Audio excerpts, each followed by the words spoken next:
Hello friends, तो आज हम लोग पढ़ेंगे इकोनॉमिक एनवायरनमेंट इन इंडिया।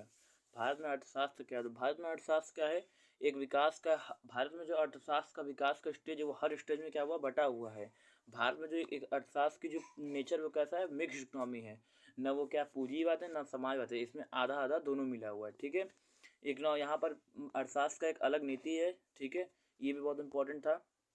फिर बात करते हैं objective of India development plans. Bharat के विकास का क्या योजना है? तो इसमें पहला प्लानिंग ये है to raise the standard of living by reducing unemployment and poverty. इनका पहला जो इनका प्लानिंग है वो क्या है? Standard of living by reducing. क्या है? हम लोगों को अनएम्प्लॉयमेंट से क्या देंगे, मुक्ति देंगे, ताकि वो क्या है, ज़्यादा से ज़्यादा क्या कर सकें, अपने आप को गेटअप कर सकें, अपने आप को स्टैंड अप कर सकें।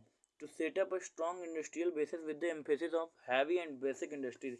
सेट करना इंडस्ट्रियल, अगर हम स्टार्ट करेंगे तो उससे क्या होगा, एम्प्लॉयमेंट क्रिएट होगा। जब एम्प्लॉयमेंट क्रिएट होगा तो लोग नौकरी करेंगे, नौकरी करेंगे तो हमारे देश का क्या है, इनकम रेट बढ़ेगा। ठीक है, reduction in wealth and economic inequalities. ठीक है, फिर आगे चलते हैं। न्यू इंडस्ट्रियल पॉलिसीज, ये इंपॉर्टेंट है, 1991। ठीक है, इसको देखिएगा, 1991। ठीक है ना, ये इंपॉर्टेंट था आपके लिए। Due to economic problem like high government deficit, foreign exchange crisis and rising prices, the government of India developed the new industrial policy with an aim to overcome the economic problem. मतलब जो हमारे देश में समस्याएं चल रही है, problem चल रही है, उसको सॉल्व करने के लिए ये नई औद्योगिक नीति लाएगी जो कि 1991 है। ठीक है, इसके फीचर्स हैं, industries under compulsory licensing were about down to 6 by the government. मतलब क्या है, जो हमारे देश का जो क्या करते हैं, जो हमारा लॉस उसको डाउन करना। और उसके बाद क्या बोल रहा है, FDI up to 100% what permit, मतलब सबको लाइसेंस देना, सब कंपनियों को स्टैंडिंग करना, ये सब इनका वो है। फिर आता है लाइब्रेशन। लाइब्रेशन क्या होता है? लाइब्रेशन बोला है कि it is a reform which has introduced to remove unnecessary controls, licensing and government restriction in economy. This marked and the licensing raj in India। मतलब ये क्या है, जो हमारे रेस्ट्रिक्शन बहुत सारे स्टेप्स उसको हटाकर क्या है, सबको छूट देना, ताकि वो क्या कर सके। इतना दिक्कत होता है, आज कोई भी बिजनेस करना चाहता है तो उसको हमें बहुत सारी प्रॉब्लम्स आती है, तो उसको छूट देना ताकि वो आगे बढ़ सके। ठीक है, फिर टूरिस्टिकेट licensing requirement to only a few core India. मतलब अपने देश को आगे बढ़ाना और भी किसी देश को ज़्यादा प्रमोट ना करना, जैसे चाइनीज आइटम को अपने इंडिया में रोकना और अपने देश को डेवलप करना। प्राइवेटेशन मतलब कि सिर्फ अपने सेक्टर, जिस प्राइवेटेशन में क्या होता है, जो सिर्फ प्राइवेट हो, वो किसी पर्सनली किसी पर्सन का हो, वो आपका प्राइवेटेशन में आ जाएगा।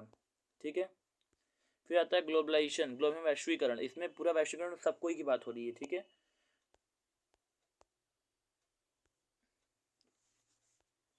उसके बाद आगे चलते हैं।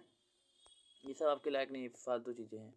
ये देख लीजिए आप लोग, impact of government policy changes on business and industry. मतलब क्या उसका प्रभाव पड़ता है चेंज होने से पॉलिसी का। ठीक है, तो इसका प्रभाव ये पड़ता है कि the LPG reforms brought about a significant impact on India business and industry.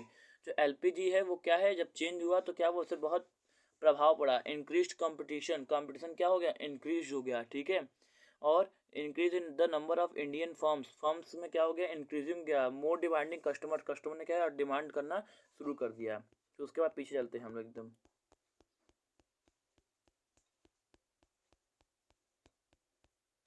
ये जान लीजिए, मीनिंग ऑफ बिजनेस एनवायरनमेंट बहुत महत्वपूर्ण है। बिजनेस एनवायरनमेंट में ये बताता है कि हम कहीं भी जाते हैं तो क्या है, हमें एक एनवायरनमेंट चाहता है बिजनेस का, और वो एनवायरनमेंट हर जगह मिलेगा। पॉलिटिकली मिलता है, इकोनॉमिकली मिलता है, टेक्नोलॉजिकली मिलता है, हर जगह मिलता है। उसको क्या बोलते हैं, बिजनेस एनवायरनमेंट। ये बिजनेस में बहुत महत्वपूर्ण पार्ट होता है कि एनवायरनमेंट अगर ना क्रिएट हो तो बिजनेस एनवायरनमेंट नहीं कहलाता है। ठीक है, फिर इसके फीचर्स ऑफ बिजनेस एनवायरनमेंट आते हैं। फीचर्स ऑफ बिजनेस एनवायरनमेंट में